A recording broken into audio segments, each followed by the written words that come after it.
Bobbili MLA RVSK Rangarao మాజీ MLA Sambangi Chinnappala Naidu వ్యాఖ్యలకు counter ఇచ్చారు.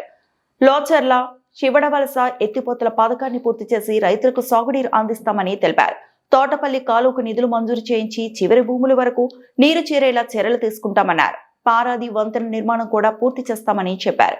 మాజీ ఎమ్మెల్యేకు ప్రభుత్వంపై సవాలు విసిరే నైతిక హక్కు లేదని విమర్శించారు. రైతుల అభివృద్ధి తమ ప్రభుత్వ లక్ష్యమని స్పష్టం చేశారు. అందరికీ నమస్కారం. ముఖ్యంగా నిన్న ఇవాళ అసెంబ్లీలో నేను మాట్లాడినటువంటి విషయాల గురించి ఇవాళ బొబ్బిలి నియోజకవర్గ మాజీ శాసనసభ్యులు పెద్దలు సమ్మెగం చిన్నప్పలనాయుడు గారు ఒక ప్రెస్ మీట్ పెట్టడం జరిగింది. మా నాన్నగారు చనిపోయి ఎక్కడున్నారో తెలియదు, కానీ ఎప్పుడో ఒకటి అనేవారు, అబద్ధం దొంగతనం తప్పు చేస్తే ఎప్పుడు కూడా ఎవరికైనా తాత్కాలిక లబ్ధే ఉంటుంది తప్ప ఎప్పుడు కూడా దాగదరా, ఎప్పటికైనా బయటపడుతుంది. మరోసారి ఇవాళ ఆయన ప్రెస్ మీట్ విన్నాక నాకు నాన్నగారు చెప్పినటువంటి మాటలే గుర్తొచ్చాయి. అంటే ఇవాళ ప్రజల్ని గత 5 సంవత్సరాలుగా ఎంత మభ్యపెట్టారు, ఎంత మోసం చేశారు, ఎన్ని అబద్ధాలు ఆడారో మరొకసారి నిరూపణ అయింది. ముఖ్యంగా ఇవాళ ప్రెస్ మీట్ లో వారు ఏమన్నారు, ఒకవేళ లిఫ్ట్ ఇరిగేషన్ స్కీమ్స్ శాంక్షన్ చేస్తే దాని నిర్వహణ ఖర్చు ఎక్కువ అవుతుంది కాబట్టి మేము శాంక్షన్ చేయలేదు అని అన్నారు. అంటే 5 సంవత్సరాలు కూడా ఆ మాట అనలేదు. ఇవాళ పదవి పోయేసరికి 45,000 ఓట్లతో ఓడిపోయేసరికి మళ్ళీ జీవితంలో మళ్ళీ గెలవని తెలిసేసరికి ఇప్పుడు ఆ మాట, అంటే ఆ మనసులో ఉన్న మాట బయట పెట్టారు. ఎందుకు నిర్వహణ? మీలాంటి చేతకాని ప్రభుత్వం, మీలాంటి చేతకాని పరిపాలన ఉంటే లిఫ్ట్ ఇరిగేషన్ స్కీమ్ నిర్వహణ అనేది సాధ్యం కాదు.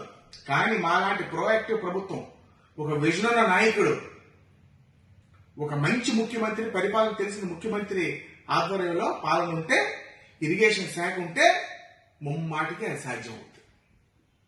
మీరు మరి దానికి లిఫ్ట్ ఇరిగేషన్ నిర్వహణ సాధ్యం కాదు, నిర్వహణ కష్టం అని మీరు అనే వ్యక్తి 4.5 సంవత్సరాల తర్వాత అసెంబ్లీలో లోచర్ల శివడవలస లిఫ్ట్ ఇరిగేషన్ స్కీమ్ ను శాంక్షన్ చేయాలని వాళ్ళ అసెంబ్లీలో ఎందుకు మాట్లాడారు మీరు? అంటే ఎన్నికల లబ్ధి గురించా? మీ అవకాశవాద రాజకీయం, ఆయన ఎంత అవకాశవాద రాజకీయవాదో ఇవాళ ప్రజలు అర్థం చేసుకోవాల్సినటువంటి అవసరం ఉంది. అసెంబ్లీలో మాట్లాడారు, రికార్డ్స్ తీయండి. లోచర్ల ఎత్తిపోతల పథకం మంజూరు చేయాలని అసెంబ్లీలో మీరు ఎందుకు మాట్లాడారు? నిర్వహణ సాధ్యం కానప్పుడు, నిర్వహణ కష్టం అప్పుడు మీరు అసెంబ్లీలో ఎందుకు మాట్లాడారు? అంటే ద్వంద్వ వైఖరి. అవ్వాలి ఎలక్షన్ ముందు ఏదో ప్రశ్న వేసానో అని ఆ ప్రాంత రైతుల దగ్గర లబ్ధి పొందడానికి ఒక కుటిల రాజకీయం. ఇవాళ మీ వైఖరి ఏంటో బయటపడింది. మరొక మాట ఏమన్నారంటే సవాల్ విసురుతున్నారట. 3 సంవత్సరాల్లో మీరు చేతనైతే మీరు పూర్తి చేయండి అని. మీరెవరండి సవాల్ విసరడానికి? మీ ప్రయారిటీయే కాదు. లోచర్ల శివడవలస ఎత్తిపోతల పథకం అనేది మా ప్రయారిటీ. మా ముఖ్యమంత్రి గారు మాట ఇచ్చారు, చంద్రబాబు నాయుడు గారు మాట ఇచ్చారు, లోకేష్ గారు మాట ఇచ్చారు.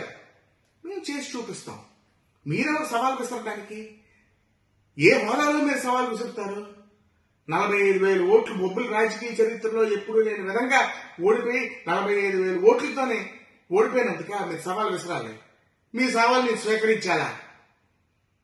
మీరు ఒక శాసనసభ్యుడిగా ఉన్న 5 సంవత్సరాలు, మీకు 4 సార్లు ఎమ్మెల్యేగా పనిచేసినటువంటి అనుభవం ఉంది, పరిచయాలు ఉన్నాయి.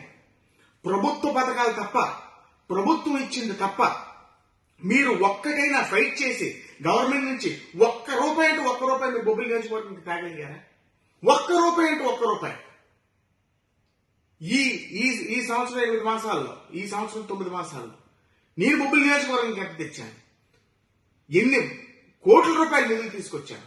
ప్రభుత్వం ఇచ్చింది కాక నేను ఫైట్ చేసి, నేను మొదటిసారి శాసనసభ్యుడినైనా అందరి దగ్గరికి తిరిగి, ఐఏఎస్ ఆఫీసర్స్ దగ్గరికి, మినిస్టర్స్ దగ్గరికి తిరిగి, ముఖ్యమంత్రి గారి దగ్గరికి తిరిగి, లోకేష్ గారి దగ్గరికి తిరిగి, సంబంధిత మినిస్టర్స్ దగ్గరికి తిరిగి కొన్ని 100 కోట్లు నేను ఈ సంవత్సరం 8 మాసాలు 9 మాసాలు నేను తేడం జరిగింది. ఒక్క రూపాయి.